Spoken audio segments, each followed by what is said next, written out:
মরিচ চাষিদের জন্য গুরুত্বপূর্ণ একটি বিষয় হচ্ছে মরিচের গাছে 3D কাটিং।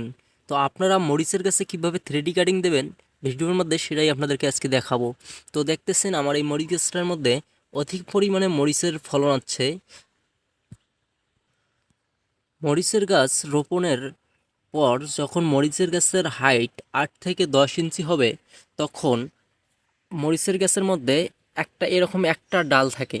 আপনারা একটা ডালের মাথাটা কেটে দেবেন। একটা মাথা থাকবে, সেই মাথাটা আপনারা কেটে দেবেন। কেটে দেওয়ার পর ওখান থেকে দেখতে পাবেন যে গোড়া বা আগাল থেকে আরও অনেক পরিমাণে কুশি ওখান থেকে বাইর হবে।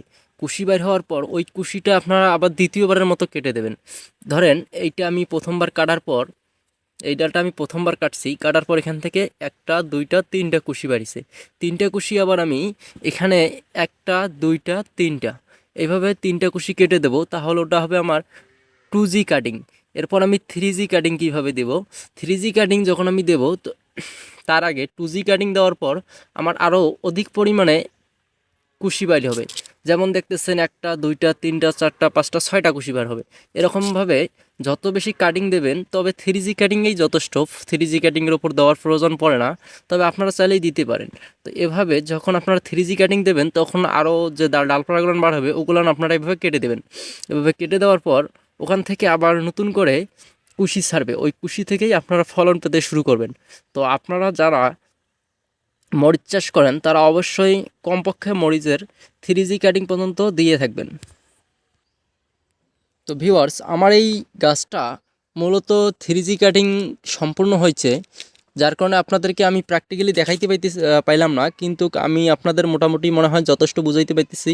তো এখনও যারা আমাদের চ্যানেলটি সাবস্ক্রাইব করে নেই তারা অবশ্যই আমাদের চ্যানেলটি সাবস্ক্রাইব করে ভিডিওর মধ্যে একটি লাইক কমেন্ট ও ভিডিওটি শেয়ার করে দেবেন। এবং যারা ভিডিওর মধ্যে 3G কাটিং দেখতে চান তারা অবশ্যই কমেন্ট করে জানাবেন, আমি ওই বিষয়ে আবার নতুন একটি ভিডিও নিয়ে আসব। তো দেখতেছেন গাছটা আমার প্রচুর পরিমাণে গাছটার মধ্যে ডালপালা হয়েছে। তো আমার এই গাছটা মোটামুটি 3G কাটিং পর্যন্ত সম্পন্ন হয়েছে। এর পরবর্তীতে আমি আর চিন্তা করছি যে এরপরে আর কোনো কাটিং আমি দেবো না। তো আপনারা যদি চান তো আমি এই গাছটার মধ্যে 4 কাটিং দিয়ে আপনাদেরকে দেখাবো। দেখেন যে গাছটার মধ্যে হিউজ পরিমাণে ফলন আছে এবং প্রচুর পরিমাণে ফুল এখনও আছে, যে ফুলগুলো থেকে ফল আসবে।